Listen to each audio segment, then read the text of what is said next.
Hello, Tessa. Welcome to the show. I am thrilled to have you on today. I'm thrilled to be here.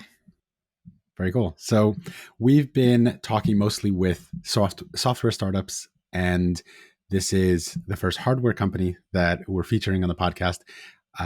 We all know the cliches that bits are harder than bytes, that hardware is hard. You don't actually come from a hardware background. Your career you started in data analytics and AI and software. How did you make that transition? Why did you make that transition? And what have you learned along the way? Yeah, it's been an amazing, interesting transition. So I started my career in computer science, got a PhD in CS and AI. That was actually back before it was called AI, but it was machine learning back then. And so I went to IBM Research in upstate New York for 10 years, 11 years, doing that, enterprise automation and software. And then I kind of got bored. I learned everything I could learn. I'd done everything I'd wanted to do. And so I started looking around for something else. And I stumbled across robotics because um, one of my former managers at IBM had gone off to run this company called Willow Garage. Willow Garage was the first research lab for robotics of its kind. And they were running a project called Robots for Humanity. And Robots for Humanity was all about teaching or programming a humanoid robot to do activities of daily living for an adult who was wheelchair bound and quadriplegic. He couldn't even scratch his nose when he was itchy. But through this Robots for Humanity project, he was able to program that humanoid robot to come over and scratch his nose when he needed it. And I just that hit me as so empowering because none of the software that I'd built to date could actually do anything like that. And so robots were just an order of magnitude more capable in the world. They could do things that software could not, but they also built on top of all of my skills in software. So I got into robotics. I joined Willow Garage, learned how to build robots, learned some of the challenges. And when Willow Garage went under, a number of us from Willow founded a company called Savvy Oak. Savvy Oak was my first robotics startup. I was the co-founder and CTO. And we were building robots that would deliver room service to guests staying in hotels using a mobile robot navigation platform. So that was how I got into robotics. And I love it. You know, robots are super cool. They capture everyone's imagination and they have the potential to actually solve things and do things for us in the real world, which is so much better than where I started in software. Fascinating journey. And I want to come back to some of those topics that you touched on, including the overlap between AI and machine learning and robotics, as well as the kind of subset of humanoid robots that I think you were trying to build at Savio in part.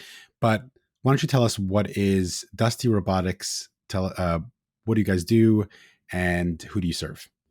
Yeah. So Dusty Robotics is on a mission to empower builders to build more efficiently and do more with less. If you know anything about the construction industry, it touches all of our lives. Right now, you're sitting in a product of the construction industry, but the means and methods that people have to actually build those buildings, it's still skilled workers using their hands.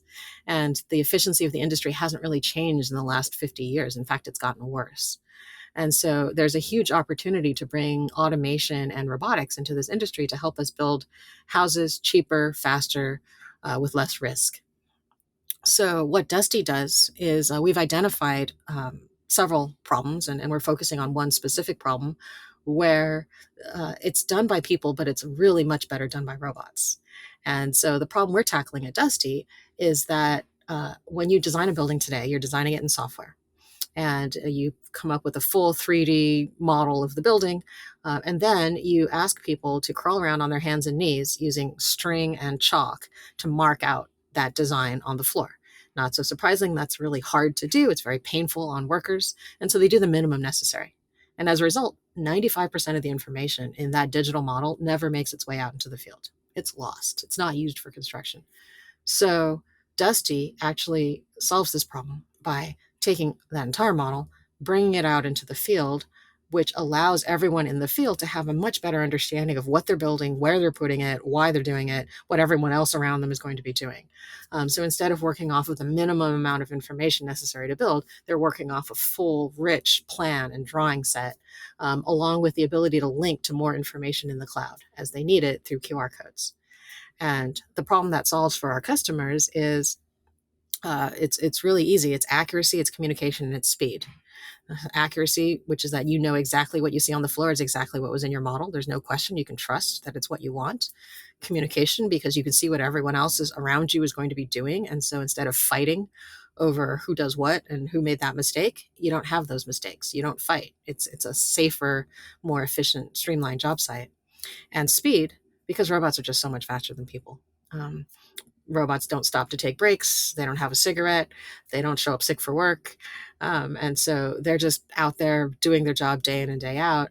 And that efficiency combined with all the other advantages are allowing our customers to actually complete buildings weeks or months sometimes ahead of schedule because they have the benefit of robotics. And so Dusty is creating the first of its kind robotic layout printer. We call it a field printer that is streamlining this process and increasing the efficiency of the construction industry. Amazing. So, for those who haven't seen what the robot looks like, adorable little R2D2 that crawls around the floor, and it's basically, essentially, like you said, a field printer that is translating the plans into actual writing on the floor, so that the trades know where everything goes. Where the pipe needs to go, where the sheetrock needs to go, et cetera, et cetera. So all that information is being communicated. Is that information something that already existed in a digital form that, let's say, a project manager would have been working off of? Do they need to do additional work to get that information into your system? Do you have to translate that somehow? How does that information get to the robot? Yeah, so our goal was to make as much of a drop in replacement for the existing workflow as possible, because we know that in order to make change in an industry, and we're actually asking this industry to change and do something different, because it's done layout has been done the same way for 5,000 years. Actually, the chalk line was invented by the early Egyptians to build the pyramids, and that's still how we build buildings today. But the models that people build off of, those are actually digital files designed in a tool such as Autodesk Revit or Autodesk AutoCAD, right? And those are common tools in the industry. So those digital models already exist. And so as we built out Dusty, we decided to make use of those existing data files and work essentially provide a really simple export path to take those files and export them it's like preparing a PDF for your inkjet printer to print. So you print a PDF. In our case, you print a Dusty. Yeah. I mean, this podcast is not about construction, and I don't know much about construction industry, but the concepts, I think, translate from company to company as it relates to how to get user adoption. Behavior change is always one of the most difficult parts, especially in an industry like construction, which isn't known to be early adopters of technology. How did you overcome that when you're approaching your ideal customer profile, your prospects, and you're pitching the product? You have a message of cost savings, right? It's more accurate. There's going to be less rework. There's going to be less errors. You've got a value proposition to them, but there's probably some hesitance, whether it's mistrust of robots or generally mistrust of technology. How did you overcome that? What did you learn along the way as you were going out and selling those first robots in the field? Yeah, I think there have been two key insights that or factors that have allowed us to overcome that inertia. The first is, my philosophy has always been that in order to create behavior change, you have to have a solution that's at least 10x better than the status quo. Because if you're just creating an incremental improvement, then there's not enough of a motivation to change, right? You're doing things a little bit better, but think of all the risk that your customers are going to take when they think about adopting some new technology, especially if it's young and unproven, right?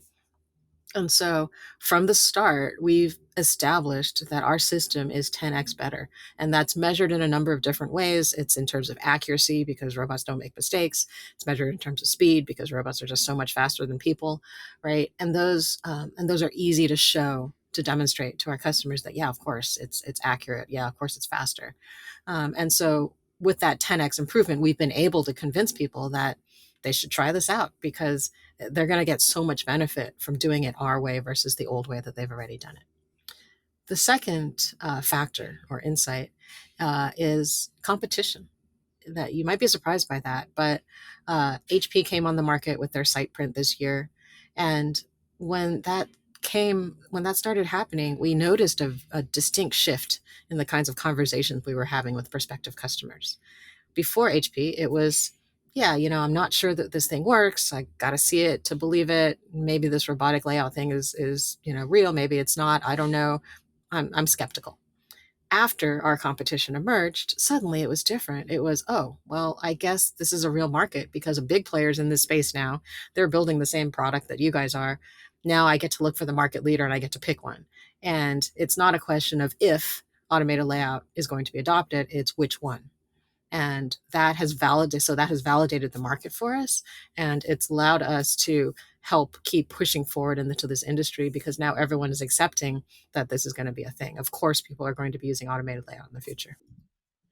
It's so interesting. And I was going to ask you about competition in a minute. What you said about the 10x, I see it kind of going both ways, and guests on the podcast, other founders have also had differing opinions, where some say you need to be 10x better, and others believe that if you're slightly better and there's an ROI to your product, then you can have a meaningful advantage in the market. And I think it hinges on how much of an established market you're playing in. So if you're trying to create the market as you were, then you absolutely need to be 10x better. But if you're there in a market that people understand and they're just looking at competitive alternatives, then if you're marginally better, then that could be enough.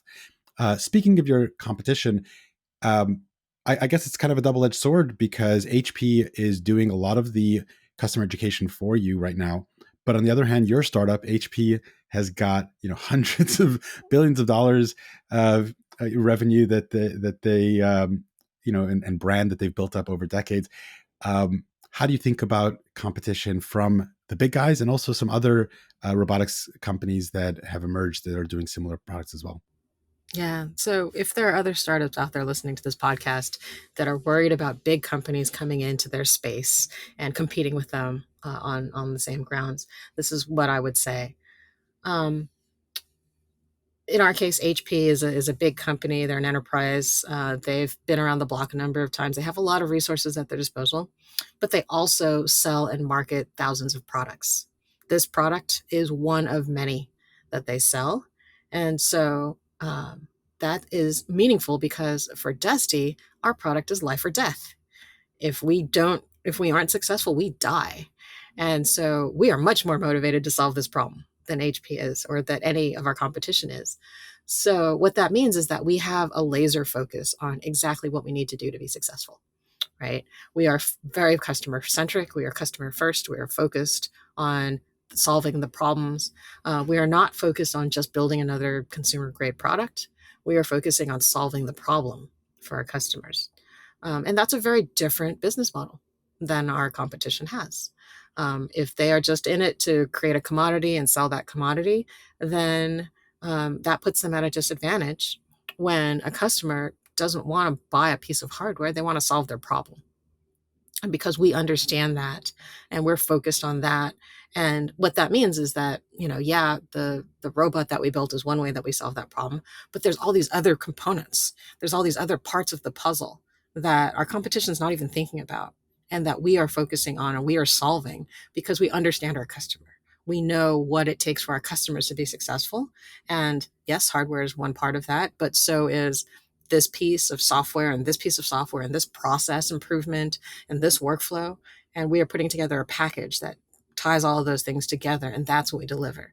And that's why we're not truly competing with someone who's just selling a commodity product. Mm-hmm. What about as it relates to bundling? Because that is often the biggest fear of a big player. If you look at what Microsoft did with Teams to essentially, I don't want to say kill Slack. It's still a great product and has a lot of users, but Slack is at 20 to 30 million users, and Teams went from 0 to 200 or 300 million users in a matter of a few months because it was just bundled into Office. Google's doing the same thing to Calendly now. Hopefully they survive. A great product, great company, but when you're an established player that has distribution, you can bundle products to really make it a no-brainer for customers to not even consider the specialty point solution. Obviously, I hope that doesn't happen for Dusty with HP, but how are you thinking about that? Is that something that you've come across? Yeah. You got to play the game that's presented to you, right? You look at the cards that you're dealt, and you play that hand. In our case, our competition doesn't come from the construction industry. So it's not like they have a portfolio of products and this is yet another one of them that they're adding to their bundle. They are breaking into a new industry for the first time. And so in that case, we're the incumbent. We've been here for years and we understand this industry. So we are, I'm not at all worried about that in this case.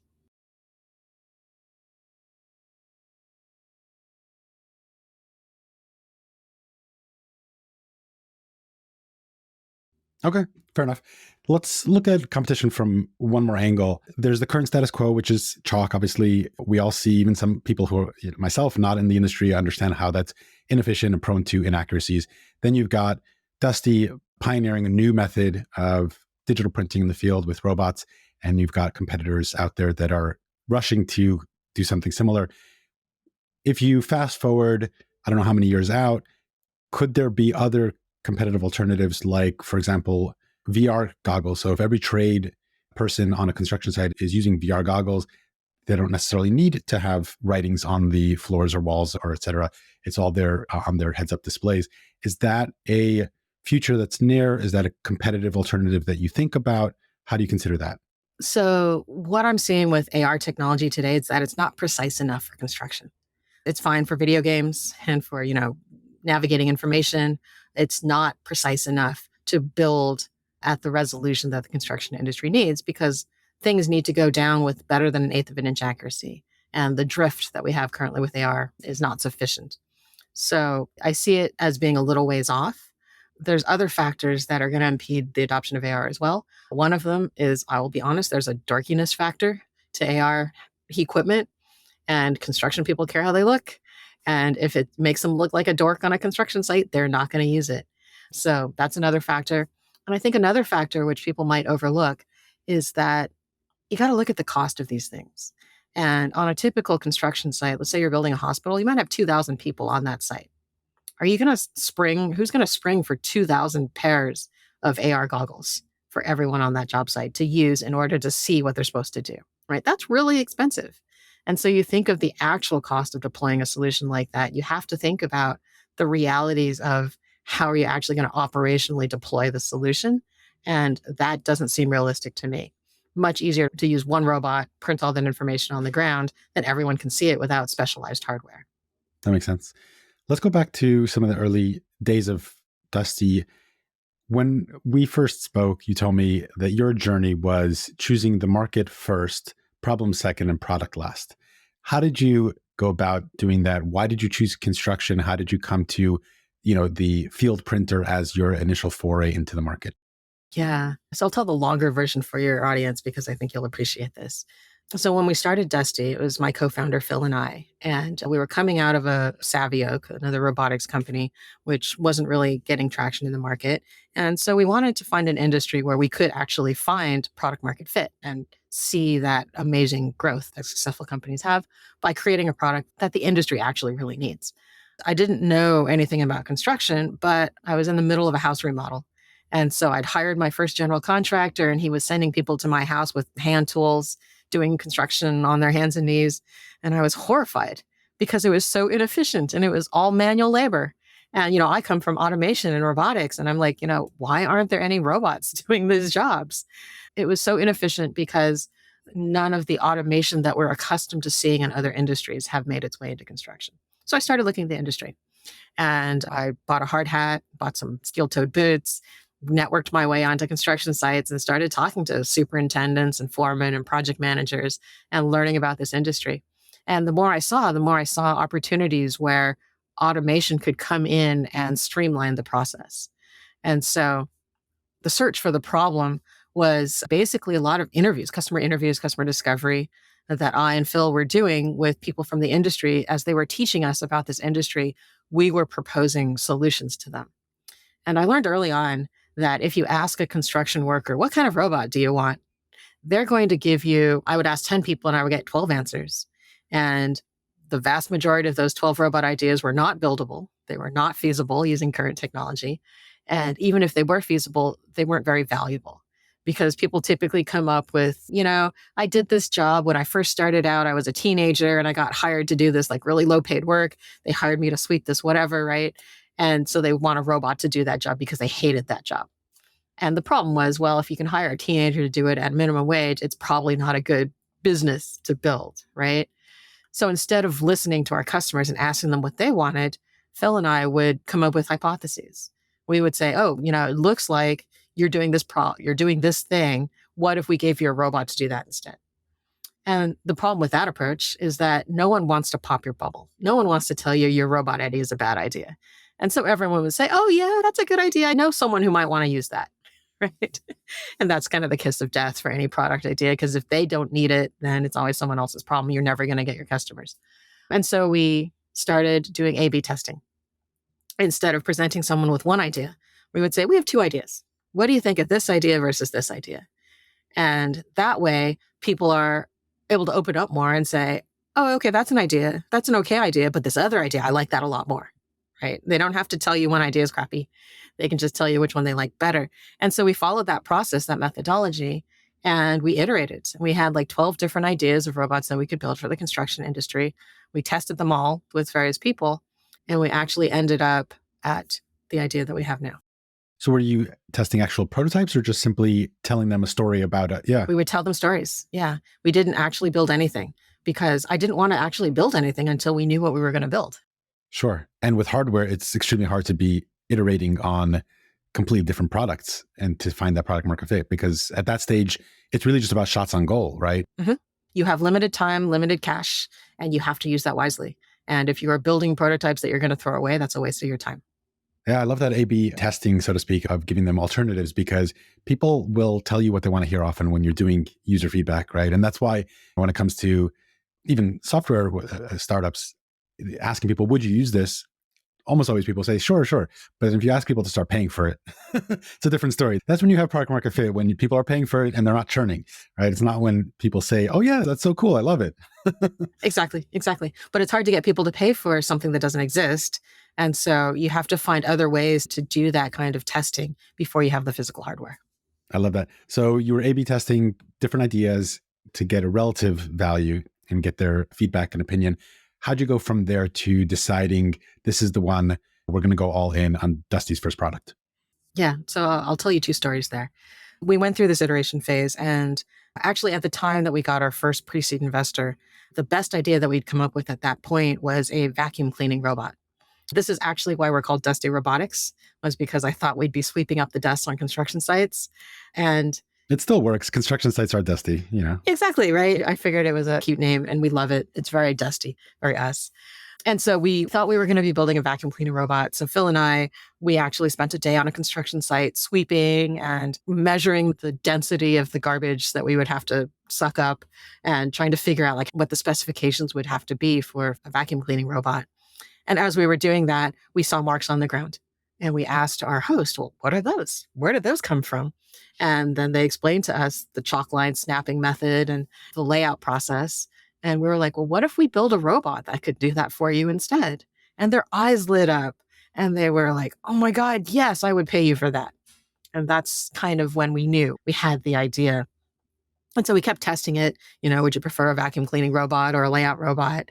And the interesting thing that happened was that people would start showing us pictures on their phone of a Roomba that they had in their garage workshop that they had strapped a pen to try to get it to solve this layout problem.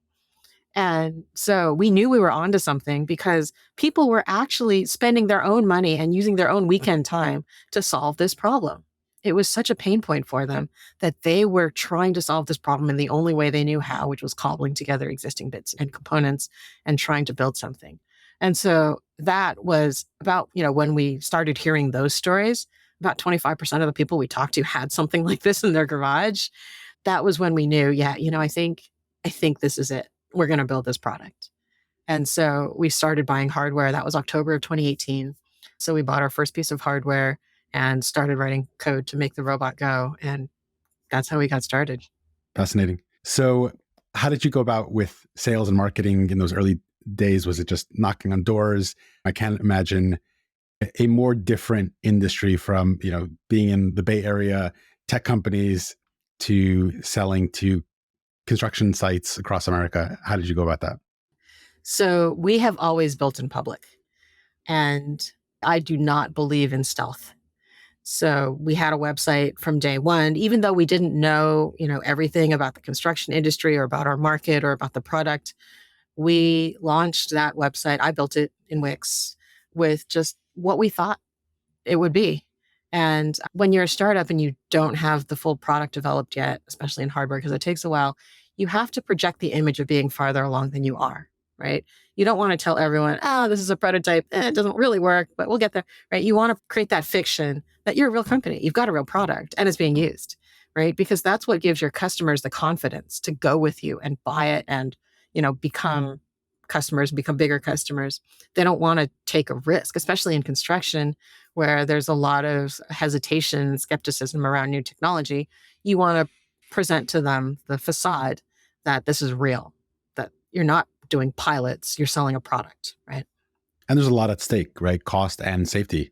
Yeah, exactly. And this is a high risk thing that we do, right? If you get layout wrong, you're building the wrong building, and that could be really expensive. So people are putting their trust in us and our product.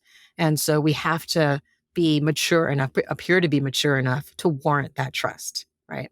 So we had a website from day one, and I created some marketing collateral. And my team and I, we had a biz dev intern back then. We would actually drive around the Bay Area and leave flyers at construction sites, at the trailer or at the office. And actually, one of those flyers ended up in the hands of a project exec at a local drywall company. And at this time, we had been doing pilots, just like testing the product throughout all of 2019. I told you we bought our first hardware at the fall of 2018. Starting in January of 2019, every month that year, we actually took a new version of the prototype out onto a different job site and tried it. And we would ask our friends on that job site, what do you think? We'd get their feedback. It would never do everything it needed to do. And so we would use their feedback to come back to the lab, iterate, and next month take it out again onto another site with a different prospective customer. Were you charging for those pilots? No, we were not charging because the robot wasn't really doing anything useful at the start. And, but as we went through 2019, it got better and better and better. And so in the fall of 2019, we started engaging with this project exec who had gotten this flyer that we dropped off at his office. And he said, okay, I've got a project for you. It's a medical office building just up the street from us where we were. And, come out and try your robot. I see the potential. I think this is really cool. I could see this being really beneficial to me and my industry. And so I want, see what you guys can do. So we brought our robot out. It took 2 engineers to run it back then. So we sent 2 engineers and 2 laptops, and our entire company actually went out onto that job site. And we did that job, and it was hard. It was challenging. It was the hardest job we had done to date. But when we were done, that project exec said, oh, you guys actually did a really good job. Send us an invoice. And I was like, what's an invoice? I don't know how to charge for this thing because I've never had to charge before. So I Googled how to create an invoice, and I asked him, like, what do you think is a fair price? And he said, oh, about $5,000. And so I said, all right, here's an invoice for $5,000. And we still have that check framed on our front desk because that was the first paid job that we actually ended up doing. And it was supposed to be a free pilot, but we just successfully executed with our prototype at that stage. And it was enough to start earning money. Yeah. So as soon as you're delivering value, then you can start charging. That's a really good segue to business model. So you guys are leasing these devices, selling the devices, offering it as a service. So you're sending out a technician. How does it work? We followed a pattern that is actually pretty common in robotics. So what we did was we started selling layout as a service. So like this check that we got for our first job, right? We started by having our team operate the robot, and what our customers would pay for is the marks on the ground. And if they were made by a robot, great. If they were made by our team using chalk lines because our robot malfunctioned, great, right? Either way, they would pay us and we'd put the marks on the ground. And so because we followed that, we were able to work around issues with, robot malfunctions or early software that didn't do everything it needed to do. And we were able to give our customers a complete product, which was the layout on the ground. After a while of that, after about a year, our customers started coming to us and saying, that looks pretty easy what you're doing. I bet we can do that. Why don't you let us operate the robot? And at the same time, we had some pressure from the unions. San Francisco is a very union heavy town. And so the unions were coming to our door and saying, that work that you're doing is protected union labor. It needs to be done by a union member. You guys should join the union. And so we decided that was not aligned with our strategy for many reasons. We weren't ready for it. It still took a very skilled engineer to run the robot and troubleshoot it when it went wrong. But we had hired some really smart people from the construction industry who were able to learn that and were operating it for us. And so our early field engineers, we decided, okay, you guys are no longer going to run the robots. You're going to teach our customers how to run the robots. So we did that on our first job. Our team was standing right next to our customer every moment of every day that they were running that robot. If something went wrong, they would tell them what to type into the command line to fix it. Or if, something went wrong that they couldn't diagnose in the field, they would call up our tech support guy in-house. And together, the three of them would solve the problem. And through that, we were able to launch what we now call our concierge business. And so concierge was our first step towards being essentially an equipment provider to the construction industry. Concierge was like a daily rental service. If you needed layout done on this project, you would call up Dusty. Dusty would bid out that job, and we would send out a robot and a trainer to teach you how to run it and make sure that your job's complete successfully. So we did that for probably about a year. And then at that point, the robot was doing well enough. It was independent enough, I would say, that we thought, we can probably go nationwide with this. And so we launched our annual subscription business. So our bread and butter now is a subscription. You pay for a year's worth of robot rental. It's actually a subscription because it comes not only with the robot set, but with services, with support, with upgrades, maintenance, software licenses. All of that is included in one package. And our customers are paying for that. And they're able to use our product on as many jobs as they want. So it's basically like an unlimited use subscription where they get to take advantage of the robot on all of their projects. Did the decision making around business model have anything to do with how your target customer thinks about OpEx versus CapEx? Is that part of the calculus that goes into it? Because the decision around business model is such a crucial decision. Sometimes I feel like companies kind of default into something that others are doing, but it sounds like you were really intentional about it. I would love to kind of peel back the onion there. Yeah, we thought a lot about it, and we're still thinking about it. We have to navigate, we have to find the compromise between something that's VC friendly and something that's customer friendly. Those are our two major constituents, right? We're a VC-backed startup. I need to be able to continue to raise VC funding to keep us going until we can IPO. And so VCs want SaaS businesses. And because they want that hockey stick growth. If you're selling a hardware product, then in order to do 2x next year what you did this year, you have to hire twice as many salespeople. And if you want a 10x, you have to hire 10x as many salespeople. Whereas if you're a SaaS business, then you have that recurring revenue. And so in order to 2x next year, all you need to do is do again this year what you do next year, assuming none of them churn, right? So your existing customers will keep paying you and you'll get another set of new customers. So it's a lot easier to scale fast and grow faster as a SaaS business with recurring revenue. So that's what VCs are looking for. That's the gold standard in startups. And so a subscription model is similar to a SaaS business, right? When you subscribe to Dusty, you sign on for an annual contract with auto renew, where next year, assuming you're still happy with the service, you just re-up it and you get to keep using it, right? And so from a VC perspective, that model actually works really well. From the construction industry, it's a little bit of an uphill battle. We are asking them to do things in a way that they're not necessarily comfortable doing. And the challenge is because in construction, budgets go on a project by project basis. They don't have annual corporate budgets. They have a project budget. And so when you're building this hospital, your Kaiser or Sutter Health or whatever is going to pay you so many millions of dollars to build this hospital. When that hospital wraps, you're on to the next project. And you have no certainty that there is going to be a next project unless you manage to bid and win that work. So it's hard for our customers to swallow an annual subscription. But because we are the market leader and because we are able to set the price, because we're delivering so much value to the industry, we've been able to make that stick. And I won't say it's been easy. It's still a challenge, but we're doing what's right for the business. And there are reasons why it's good for our customers as well. The main reason it's good for our customers is because Everyone's been in the situation where they buy an iPhone and 2 months later there's a new iPhone out and they don't get to use the new features. Because you're on the subscription package, you always get the latest and greatest. And because we are developing the product so fast, and we can show our customers how this is like so much different than it was a year ago. And, even in 3 months, we have new features available to you. They buy into that and they get why they have to do it this way. And so it becomes something that they're willing to work with us on in order to get access to this. Very interesting.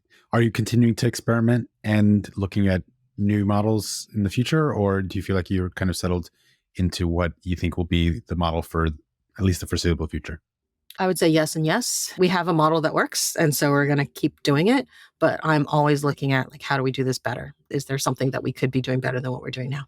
Got it. Okay. Let's talk about human and robot interaction. So Dusty's got these big, cute, maybe melancholy eyes that you often see on anthropomorphized robots. I'm sure that was an intentional design decision that relates to human robot interaction. Can you speak to kind of how people in the field are seeing the robot? Do they feel competitive with it from a jobs perspective? Is it kind of a safety thing? All of the angles there as it relates to personifying these things. So the eyes on our robots are a CEO mandate. So I'm requiring eyes on all of our robots. And the reason why, it's an HRI issue, human robot interaction issue. My experience is that there's a lot of fear when people think about robots, and they're worried about robots taking their jobs. And the construction industry is particularly bad because there's a lot of less skilled labor that is really concerned about holding on to their livelihoods. And so what the eyes are for us is like a self-defense mechanism for our robots.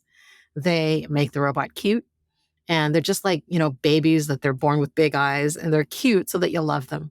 That's what the eyes do for our robots. They make them cute so that people love them. They want them to be successful. They want to help them. When they see our robot struggling, they want to come over and like fix it, because they start thinking of it not as a tool that's going to replace them, but as a collaborator, as a coworker, as a friend who's helping them do their job better. And that's all part of the master plan to get more robots on job sites, right? If people are scared of them, if they're skeptical, then they're less likely to want these robots on their job sites. But if they're viewed as friendly and approachable and easy to use and non-threatening, then it paves the way for more adoption. And so all of that design plays into that long-term world domination plan. Yeah. What about from a jobs perspective? So recently it's been a lot of the news cycle, and I feel like it's somewhat hypocritical because as long as, let's call them robots, but generally AI, automation, if it's taking jobs in factories or truck drivers, I don't know how many people really cared, but suddenly with generative AI, most recently, if it's going to take lawyers' jobs and writers' jobs and developers' jobs, now we suddenly need to be worried about it. It seems a little hypocritical to me. Is that something that you feel acutely with the target market that you're dealing with? You mentioned that low-skilled labor in the construction industry. I know that construction also has a job shortage, right? A labor shortage as well. So how do you think about jobs also with unions? Construction is heavily unionized. How do you think about the job market and job loss as relates to robots and AI? So I love the whole generative AI trend because it's waking people up to what's happening and what's been happening for a long time in robotics and other industries. So, warehouses now are often run by robots. If you think about like Amazon investing in Kiva so many years back, right? They were taking jobs that were done by warehouse workers and replacing them with robots that are moving materials around inside of a warehouse or a distribution center. And that's been happening for a long time, but no one really cared because, they're not coming for us, right? And so I think it's great to see generative AI come along because it's evening the playing field, right? Automation is coming for everyone. And robotics companies just happen to have been there first because we've been facing these issues for a lot longer. So the way I look at it, technology is going to level up all jobs. It's going to be applied across industries, not just in one specific industry, not just for one specific role. It's coming for everyone, and it's going to change the nature of work. And that's what I find fascinating. It doesn't mean work goes away. There's always going to be the need for human creativity, human problem solving, human ingenuity, even on construction sites, because what I love about construction is that it's like this constant problem solving process. Something's always going wrong, whether it's materials not showing up on time, whether it's someone going on strike, whether it's, some challenge due to the site conditions like flooding or something, right? And so people are always going to be needed to figure out how to direct the robots to do their jobs. And the cool thing about robots is that people are no longer responsible for the painful, dirty, dangerous jobs, right? We're taking those things out of the responsibility of the workforce, giving people better tools to do them in safer ways with less strain on their bodies. And we're leveling up people to be not just manual laborers that are doing backbreaking work, but skilled problem solvers that are deciding when and where to deploy the robotic automation that they have to get the job done. And I think that's a great thing for the industry, especially the construction industry, because it's going to attract more people to the industry who want to do that more challenging, meaningful work. And we need it because buildings don't build themselves. ChatGPT doesn't build buildings. Yet. I do somewhat enjoy the irony of the folks that were saying, telling truck drivers and factory workers to learn to code are now being replaced by GPT Copilot and other tools. Exactly. What did you learn about hardware the hard way with Savvy Oak? So that was your first foray into robotics. The company's still around, if I'm not mistaken, but it wasn't a resounding success as you would have expected it to be. What were some of the key lessons there? Oh, I would say that we probably made all the mistakes in hardware. The biggest learning that I have from Savvy Oak and hardware is that you really need to have the problem identified first before you build the hardware. We made that mistake at Savvy Oak, and I think that was the biggest mistake that we made. We built the hardware first, and then we tried to find a market for it. And when that happens, you have all this sunk cost. You've invested so much in building this thing, you don't want to scratch it, scrap it, and start over. And so you try to find someone who's going to buy it. And we did that in hotels. And we thought that people would need to move toothbrushes around because, you stay at a hotel, you forget your toothbrush. Let's build a robot to send it to your door. It turns out that hotels actually would have wanted us to transport linens, bedding, pillows, right? We didn't design a robot that had that capacity. So it was an uphill battle trying to sell the thing that we had built to hotels that actually wanted something different. And so that's why when we started Dusty, we didn't build any hardware at first. We spent a lot of time gathering requirements, trying to understand the problem, figure out what all the corner cases would be before we built our first hardware. And that's because it's so expensive to build hardware. You don't have time to do it many times. You don't have a lot of shots on goal. And so every shot that you take has to count. And that requires foresight. It requires customer discovery. What specifically are you doing to ensure that's successful in advance? It's a lot of customer discovery. It's like always talking to customers. It's continually testing your hypotheses. Like even today, when I'm on a customer call, I'm thinking about what's coming next beyond this robot. And I'm testing those ideas with customers today. Every time I'm in front of a customer, I'm trying to find a way to work in something that I think we could do next and getting their feedback on it. And that's been true since the beginning, right? I've always been doing that. I'm always looking for validation of what we are building, what we could be building, because the only way you're going to get that product market fit is by making sure that you and your customers are aligned on what the product is and what value is it going to bring to them. Fantastic. So what is that vision long term? If you fast forward 5 years out, what kind of robots is Dusty building? Are you guys able to build buildings from scratch using robotics? What do you see the future looking like? Yeah, my goal for Dusty is for us to become a generational company. I want our robots to be used on construction sites for generations to come. And so it's not just going to be one robot. It's not just going to be our field printer. We're going to have a family of robots that are all increasing the efficiency of the construction industry. As part of that vision, I'm sure we'll IPO at some point. I'm sure we'll create more robots and design more robots and get them out into the world. My immediate goal is getting a robot on every construction site by 2025. And I think that's really ambitious, but I think it's also doable given the traction that we have in the industry and where we're going. And so you want to know like what's coming next for us. Well, I'm not going to tell you about a robot, but I am going to tell you about something that can be done with our existing robot that I think is super cool and that I just validated it this morning with a prospective customer. Our robot prints QR codes. It's a printer. It can print a lot of things. It prints lines, it prints text, prints QR codes. The interesting thing about QR codes is what it enables on a construction site. So I said before, 95% of the information in your digital model doesn't make it out into the field. QR codes allow you to bring more of that information out into the field. And not only that, but it allows you to bring information back from the field into your model or into your management system. So imagine the workflow where you're standing on the job site, you're an electrician, you're walking onto this hospital project, you scan a code on the floor with your phone. It knows you're an electrician. It knows that you're in the initial stages of construction, the rough-in phase. And so it gives you the list of the 10 outlets that you need to install in this suite.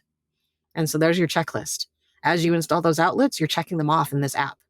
And so because you're doing that, it's making sure that you're doing the right thing. Because you're doing that, the guys back in the office have a real-time view of exactly what work is happening today. And if you're delayed for whatever reason, your truck had a flat tire on the way to work, they can see that. They can put a plan into place in real time to get that project back on track, rather than waiting for the end of the week when you submit all of your documentation about the work that you and your crew did this week.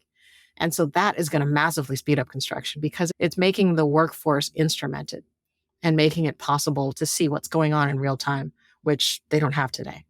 So I'm continuing to test that idea, but I'm really excited about it because it's something that we can do with the existing product with just more software and more layers on top of it that could really be the next big jump in construction.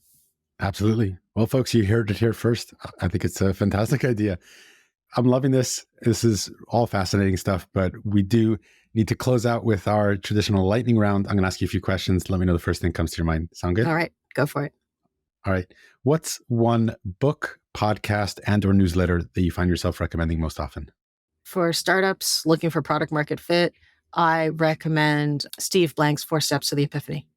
Best reference ever on customer discovery. You don't need to read the whole book, just the first 3 chapters. I have not read that one, so thank you for that. I definitely will add that to my reading list. What's a piece of terrible advice that you've received in your career? My first job out of school was IBM Research, and IBM was about 400,000 people at that time. And I had a mentor who was a IBM fellow and, knew his way around the organization. And I thought naively that I was going to meet everyone. I was going to network. I was going to meet like all the other researchers in my organization, find out what they're doing. And he told me, don't do that. There's too many people. You're going to waste your time. And that was terrible advice because some of the people I met during that networking phase when I first started at IBM, I still know today. And we're still friends and we're still helping each other, with our respective businesses. And so never pass up an opportunity to network. I love that. Very good. What's a productivity habit or a hack that you swear by? Inbox zero. Every day? Not every day. My goal is about once a week to get to inbox zero. When I'm traveling, it's particularly hard because stuff comes in and I can't deal with it as fast. But yeah, it's the philosophy of like trying to touch things only once. The getting things done philosophy. It doesn't belong in your inbox unless you need to respond to it right now. If it's something that needs more sustained focus work, it goes off into a to-do list to get it out of the inbox. Because the more times you touch something, you're just wasting your time, just opening the same emails multiple times. Fantastic. I am very jealous of you. I wish I could get to inbox zero. I have to try that. I have read that book though, the Get Shit Done. I have an app for Gmail. It's an add-on that shows me a picture of a cute cat every time I hit inbox zero. So that's my motivation. Oh, there you go. I like that reward mechanism. Mm-hmm. What's one thing you'd like to change about the startup world? One thing that I'd like to change about the startup world is, that's interesting. One of the challenges we have is hiring. And one of the reasons it's hard to hire is because there's a perception that startups are risky. I felt this when I was starting Dusty, right? Was I really going to take the risk of starting another company? After I thought about it, and as I'm thinking about it now, it's not really that much of a risk. Because worst case, I have this experience. I'd be a CEO for a year, 6 months, whatever it is. Turns out it's been over 5 years and counting. And I'll have that experience on my resume. And whatever thing I do next, I will have had that check mark on my belt. And the same is true for anyone we hire. It's not that risky because there are a lot of startups out there. They all need talent. If one goes under, you will find another one, right? You are skilled. That's the reason you're in this industry. And so the one thing I would change is that perception that you're taking a risk when you're starting a startup. Yeah, that one might go down, but there are many others like them out there that are coming up and starting and are going to give you that opportunity for growth. And there are so many more benefits to working at a startup. In 1 year in a startup, you learn what you would learn in 10 years at a bigger company. And that opportunity for growth and learning and development is just unparalleled. So please, let's fix that. Yeah, I couldn't agree more. I think that there's been this misconception that a corporate job or a job at the FANGs, they are safe. And we see time and time again that they're no safer than a job at a startup. It's all a journey and it's not a straight line. So you just got to take what's rewarding, what's fulfilling, what you're going to learn on and move with it, right? Last one here. What is a principle or core value that you live by or try to live by? Anyone who talks to me knows that I am passionate about efficiency. This relates to inbox zero because that's part of my efficiency strategy. I believe we have a limited number of days on earth, and I want to make every single one count. And so I try to get as much done in a day as I can while still protecting my outside of work time. I work about 45 hours a week. And the only way that's possible is by being ruthless about efficiency. I book 30-minute meetings. We get shit done in that time, and we figure out how to move the business forward in that limited amount of time that we all have to build this thing and make it great. Yeah. Well, I know how much you value time, and I couldn't be more grateful for you having spent some of it with me and sharing your wisdom, your experience here.